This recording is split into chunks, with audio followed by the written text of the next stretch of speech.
बड़ी खबर आपको बता दें, सिद्धू मूसेवाला मर्डर केस में भिवानी के दीपक और टीनू का नाम सामने आया है। टीनू को लॉरेंस गैंग का सक्रिय सदस्य बताया जाता है। आरोप है कि उसने पंजाब की जेल के अंदर रहकर इस मामले में बड़ी भूमिका निभाई है। पहले दिल्ली पुलिस और अब पंजाब पुलिस रिमांड में पूछताछ कर रही है। वही टीनू के परिजनों से न्यूज 18 ने बात की। उनका कहना है कि अगर मर्डर में उसकी भूमिका है तो उसे सजा मिलनी चाहिए। हमने उसे 6 साल पहले घर से बेदखल कर दिया है।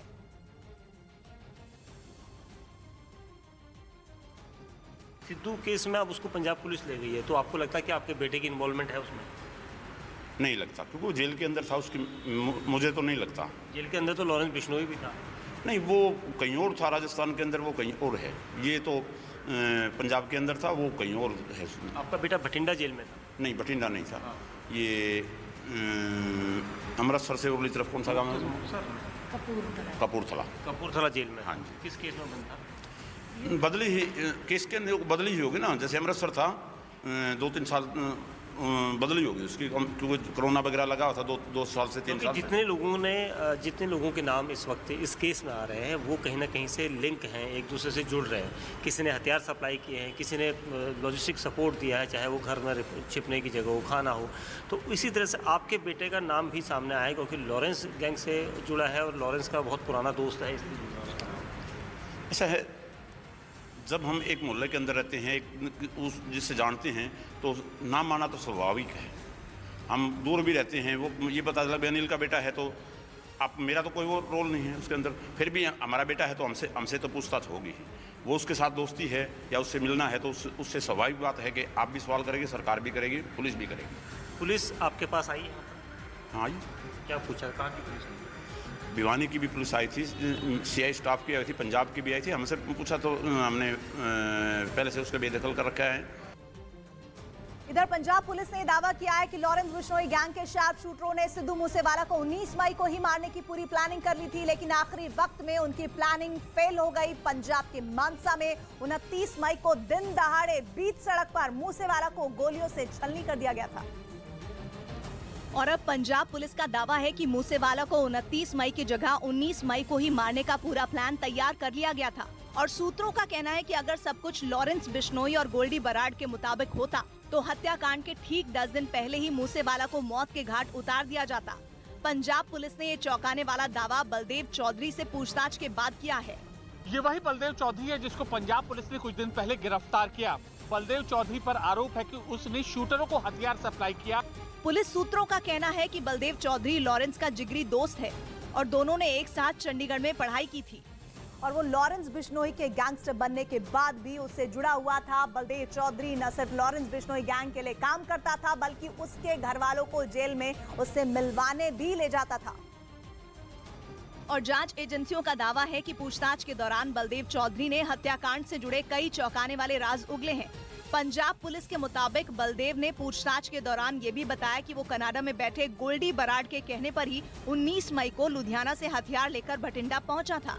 वो 19 तारीख को लुधियाना से चलता है, वहां से वो गोल्डी बराड़ के कहने पे वेपन कलेक्ट करके कंसाइनमेंट लेता है और भटिंडा पहुंचता है। जांच एजेंसियों का दावा है कि उसी दिन भटिंडा के एक पेट्रोल पंप पर पहले से ही दिल्ली नंबर की एक फॉर्च्यूनर कार में कुछ बदमाश उसका इंतजार कर रहे थे। असल में ये वही पेट्रोल पंप है जिसका कुछ रोज पहले एक सीसीटीवी वीडियो भी पंजाब पुलिस के हाथ लगा था।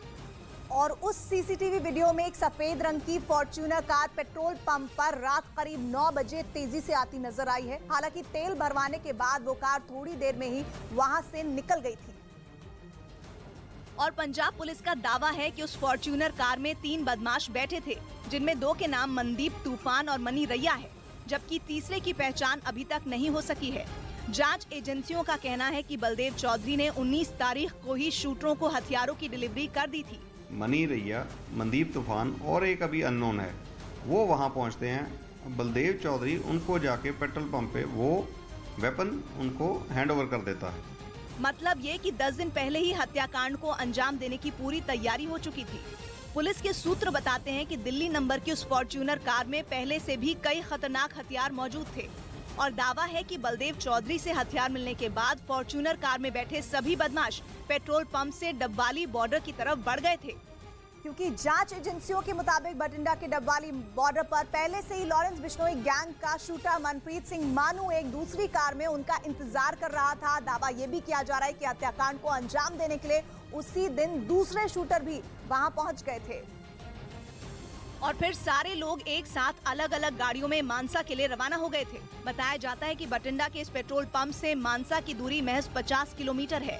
पंजाब पुलिस सूत्रों के मुताबिक 19 मई का दिन इसलिए तय किया गया था क्योंकि उस दिन सिद्धू मूसेवाला अपने घर यानी मानसा में मौजूद थे। लेकिन आखिरी वक्त में उनका प्लान फेल हो गया था। हालांकि अभी तक ये साफ नहीं हो सका है कि शूटरों ने 19 मई को मूसेवाला पर हमला क्यों नहीं किया। पुलिस का दावा है कि 19 मई के दिन हत्याकांड का प्लान क्यों फेल हुआ था, इसकी सारी जानकारी सिर्फ संदीप कालो नाम के एक बदमाश को है, जिसकी तलाश में पंजाब पुलिस जगह जगह छापेमारी कर रही है। जांच में ये बात भी सामने आई है कि संदीप ने ही 19 मई को मनी रैया और मनदीप तूफान के साथ 3 लोगों को लुधियाना के रहने वाले सतबीर नाम के एक बदमाश की फॉर्च्यूनर कार से बठिंडा भेजा था। और अब इस बात की तफ्तीश की जा रही है कि इस पूरे हत्याकांड में संदीप कालो का क्या रोल था और वो किस गैंग के लिए काम कर रहा था। जांच एजेंसियों का कहना है कि मनदीप तूफान और मनी रैया जग्गू भगवानपुरिया के लिए काम करते हैं और वो दोनों अपने एक तीसरे साथी के साथ दिल्ली नंबर की फॉर्च्यूनर कार से हथियार लेकर बठिंडा के पेट्रोल पंप पर पहुंचे थे। जग्गू भगवानपुरिया है, उसके जो 2 गैंग मेंबर हैं मनदीप तूफान और मनी रैया, ये बठिंडा में मौजूद होने पाए गए हैं। असल में जग्गू भगवानपुरिया पंजाब का एक बड़ा गैंगस्टर है। वो न सिर्फ ड्रग्स तस्करी से जुड़ा है बल्कि वो पंजाब में अवैध हथियारों का सबसे बड़ा डीलर है। सूत्र बताते हैं कि दिल्ली की तिहाड़ जेल में लॉरेंस बिश्नोई के साथ जग्गू भगवानपुरिया भी बंद था और वो जेल से ही अपने नेटवर्क और गुर्गों की मदद से लॉरेंस बिश्नोई गैंग के लिए अलग अलग राज्यों में हथियारों की सप्लाई करवाता था। जांच एजेंसियों का ये भी दावा है कि उसके तार पाकिस्तान से भी जुड़े हुए हैं और उसी ने हत्याकांड को अंजाम देने के लिए पाकिस्तान से ड्रोन की मदद से हथियार मंगवाए थे। दावा किया जा रहा है कि पंजाब पुलिस ने कुछ रोज पहले लुधियाना से जिस सतबीर नाम के बदमाश को गिरफ्तार किया था वो जग्गू भगवानपुरिया के लिए ही काम करता है। सूत्र ये भी बताते हैं कि सतबीर ने शूटरों को दिल्ली नंबर वाली फॉर्च्यूनर कार मुहैया करवाई थी। छानबीन में इस बात का भी पता चला कि सतबीर और संदीप का गाँव पाकिस्तान बॉर्डर के पास है। सतबीर जिसका गांव तलवंडी राय दादू है, बिल्कुल काफी नजदीक है बॉर्डर से। इसीलिए ये दावा किया जा रहा है कि जग्गू भगवानपुरिया ने ही पाकिस्तान से हथियार मंगवाए थे और उन हथियारों को सतबीर के जरिए शूटरों तक पहुंचाया था। मतलब ये कि 19 मई को न सिर्फ बलदेव चौधरी हथियारों के साथ बठिंडा के पेट्रोल पंप पहुंचा था बल्कि जग्गू भगवानपुरिया के गुर्गे भी सतबीर की फॉर्च्यूनर कार से हथियारों के साथ वहां मौजूद थे। दावा किया जा रहा है कि हत्याकांड से करीब 1.5 महीने पहले से बलदेव गैंगस्टर गोल्डी बराड़ के संपर्क में था और उसी के इशारे पर न सिर्फ पुलिस को गुमराह कर रहा था बल्कि मूसेवाला हत्याकांड को अंजाम देने की पूरी प्लानिंग को अमली जामा पहनाने में जुटा था। जांच के दौरान पंजाब पुलिस को ये भी जानकारी मिली कि गोल्डी बराड़ गैंग के सदस्यों को अलग अलग काम देता था और किसी को भी इस बात की भनक नहीं लगने देता था कि कौन क्या काम कर रहा है। जो वेपन ले रहा होता था, जो रिसीवर था, उसको ये नहीं पता कि उसको कौन सप्लाई कर रहा है और जो सप्लाई कर रहा है उसको ये नहीं पता कि वो वेपन किसको दे रहा है। फिलहाल पंजाब पुलिस संदीप कालो की तलाश में जुटी है क्योंकि जब तक वो पुलिस के हत्थे नहीं चढ़ेगा तब तक इस राज से पर्दा नहीं उठ पाएगा कि आखिर 19 मई को मूसेवाला को मारने की प्लानिंग क्यों फेल हो गई थी। इसके अलावा पुलिस मनदीप तूफान, मनी रैया और उसके साथी की भी तलाश कर रही है। शूटर मनप्रीत सिंह मानू की सरगर्मी से तलाश की जा रही है ताकि हत्याकांड से जुड़े सारे राज सामने आ सके।